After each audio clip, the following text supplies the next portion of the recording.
9 फरवरी 1974 का वो दिन जब देश की तत्कालीन प्रधानमंत्री इंदिरा गांधी ने गुजरात के मुख्यमंत्री चिमन भाई पटेल की सरकार को बर्खास्त कर दिया और गुजरात में राष्ट्रपति शासन लागू करवा दिया। ऐसे में सवाल यह है कि क्यों इंदिरा गांधी ने अपनी पार्टी के नेता की सरकार को बर्खास्त कर दिया। कुछ लोगों के मुताबिक इंदिरा गांधी ने ये अपना बदला पूरा करने के लिए किया, पर क्या बात थी जो इंदिरा गांधी को चिमन भाई पटेल से बदला लेना पड़ा? क्यों अपनी पार्टी के नेता की दुश्मन बनी इंदिरा गांधी? इन्हीं सब सवालों के जवाब चलिए जानते हैं हमारे आज के इस वीडियो में। पूरी कहानी शुरू होती है 1970 के दौर से, जब आपसी मतभेद की वजह से गुजरात में कांग्रेस के 2 टुकड़े हो चुके थे। इस बार इस नए गुट का नेता गांधी परिवार से नहीं बल्कि मोरारजी देसाई थे। उनके साथ कई नेता भी इस गुट में शामिल थे। इस दौर में जब पार्टी में अपनी खींचतान चल रही थी, तब 1970 में नौजवान नेता चिमन भाई पटेल अचानक गुजरात की राजनीति में चमक उठे थे। चिमन भाई पटेल ने छात्र राजनीति से राजनीति में कदम रखा था। इन्हीं सब खींचतान के बीच साल 1972 में गुजरात में 4थी विधानसभा के चुनाव हो गए और कांग्रेस जीत गई। उस दौरान पार्टी को 167 में से 140 सीट मिली थी। पार्टी की जीत के बाद 17 मार्च को घनश्याम ओझा सीएम बनाए गए और चिमन भाई पटेल डिप्टी सीएम बनाए गए। चिमन भाई मोरारजी देसाई के तगड़े समर्थक थे। वो सीएम बनना चाहते थे, लेकिन चुनाव के बाद इंदिरा गांधी ने ब्राह्मण चेहरे घनश्याम ओझा को मुख्यमंत्री के लिए चुना।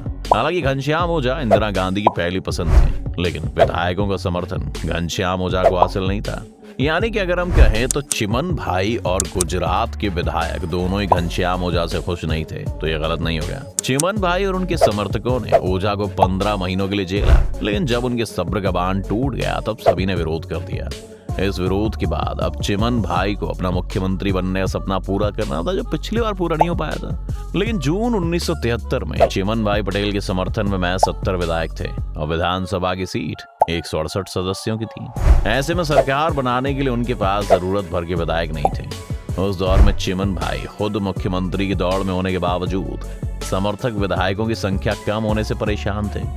उनके सामने 2 ही रास्ते थे। पहला कि वो पार्टी से अलग हो जाए या फिर इंदिरा गांधी जिसे मुख्यमंत्री बनाना चाहें उसका समर्थन करें। चिमन भाई पटेल इन दोनों स्थितियों के पक्ष में नहीं थे। वो इंदिरा गांधी से मिलने पहुंचे। मुलाकात में जब बात बिगड़ी तो उन्होंने इंदिरा गांधी से साफ तौर पर कह दिया कि आप ये तय नहीं कर सकती कि गुजरात में विधायक दल का नेता कौन होगा, ये विधायक ही तय करेंगे। हालांकि इंदिरा गांधी ने तब उनका विरोध नहीं किया था, लेकिन उन्हें गुजरात प्रभारी स्वर्ण सिंह से मिलने को कह दिया। उस दौरान सरदार स्वर्ण सिंह गुजरात के प्रभारी थे और केंद्र में विदेश मंत्री यानी कि एक्सटर्नल अफेयर मिनिस्टर थे। तब उन्होंने गुजरात की समस्या के समाधान के लिए गुप्त मतदान कराने को कहा। इतिहास में इससे पहले ऐसा कभी नहीं हुआ था। स्वर्ण खुद गुजरात गए और गुप्त मतदान कराया। इन वोटों की गिनती दिल्ली में हुई और इस इलेक्शन में चिमन भाई पटेल की जीत हुई। उन्होंने कांतिलाल घिया को 7 वोटों से हराया। 18 जुलाई 1973 को चिमन भाई पटेल ने गुजरात सीएम पद की शपथ ली थी। वो पाटीदार समुदाय से आने वाले राज्य के पहले सीएम थे। उस दौर में चिमन भाई का बहुत नाम हो गया था, क्योंकि चिमन भाई उस दौर की एक ऐसी शख्सियत थे जिन्होंने इंदिरा गांधी तक को मजबूर कर दिया था कि गुजरात के तत्कालीन मुख्यमंत्री घनश्याम ओझा को हटाकर उन्हें मुख्यमंत्री बनाया जाए। इस सब के बाद फाइनली चिमन भाई को वो मिल गया जो वो चाहते थे। लेकिन दोस्तों, जिसके लिए चिमन भाई ने इतना संघर्ष किया, चिमन भाई उस पद पर ज्यादा दिनों तक नहीं बने रह सके। पर आखिर ऐसा क्या हुआ कि जो चिमन भाई को अपनी इस कुर्सी से इतनी जल्दी हाथ धोना पड़ा? चलिए आपको बताते हैं। सीएम बनते ही पार्टी हाईकमान ने गुप्त मतदान के बाद चिमन भाई का पूरा साथ दिया। चिमन भाई ने भी पूरी फील्डिंग सजाई, यानी कि अपने वादों को पूरा करने की पूरी कोशिश की, लेकिन वो चुनाव के बाद की अपनी हर बात को साध ना सके। दरअसल उनके सीएम बनते ही राज्य में सूखा और महंगाई की समस्या उठ खड़ी हुई। उस दौरान इंदिरा गांधी ने गुजरात में होने वाली गेहूं की सप्लाई 1,05,000 टन से घटाकर 55,000 टन कर दी। ये कट सिर्फ गुजरात के लिए था। इस वजह से गेहूं और तेल की कीमतें आसमान छूने लगी थी और इससे आम जनता में आक्रोश आ गया। अब इंदिरा गांधी ने ऐसा क्यों किया? कुछ लोगों के मुताबिक इंदिरा गांधी ने ये सब अपने अपमान के बदले किया था, जो कि चिमन भाई ने इंदिरा गांधी का किया था।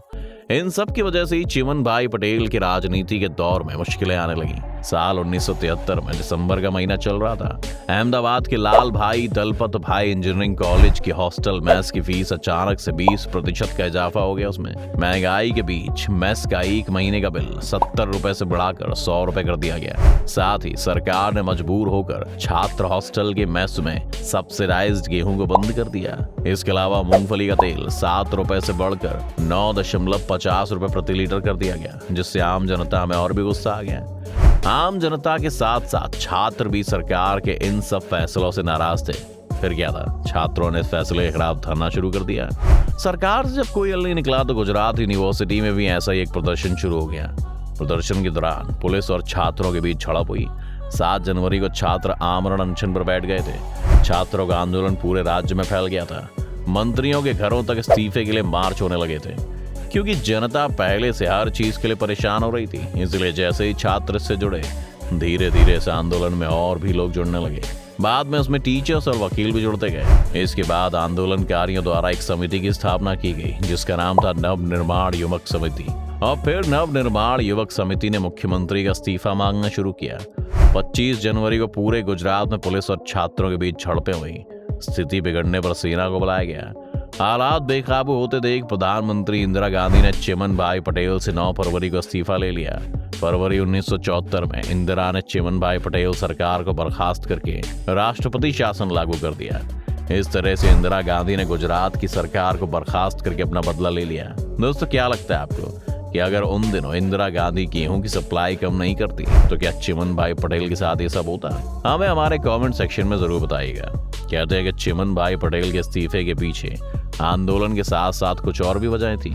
ऐसा कहा जाता है कि इन सब के पीछे कहीं ना कहीं भारतीय जनता पार्टी की पुरानी पार्टी जनसंघ का भी हाथ था, क्योंकि उनको इससे अच्छा मौका नहीं मिलने वाला था। इसीलिए सब ने इस मौके का फायदा उठाया और गुजरात में जो कुछ भी हुआ उसका सबसे ज्यादा फायदा जनसंघ को ही हुआ। कहा जाता है कि उस दौर में इन सब आंदोलनों के बीच एक 24 साल का नौजवान छात्र नेता भी निकलकर सामने आया, और वो कोई और नहीं, देश के वर्तमान प्रधानमंत्री नरेंद्र मोदी थे। इन सब से चिमन भाई के पॉलिटिकल करियर पर काफी असर पड़ा। जो छात्र राजनीति से निकल कर आए थे, उन्हें छात्रों की वजह से अपने मुख्यमंत्री की कुर्सी से हाथ धोना पड़ा। इसके बाद चिमन भाई पटेल को गुजरात की राजनीति में अपना सिक्का चलाने के लिए लगभग 17 साल का इंतजार करना पड़ा। तब उन्हें सीएम की कुर्सी मिली। 4 मार्च 1990 को वो फिर से प्रदेश के सीएम बने। इस बार उन्हें जनता दल से मुख्यमंत्री बनने का मौका मिला।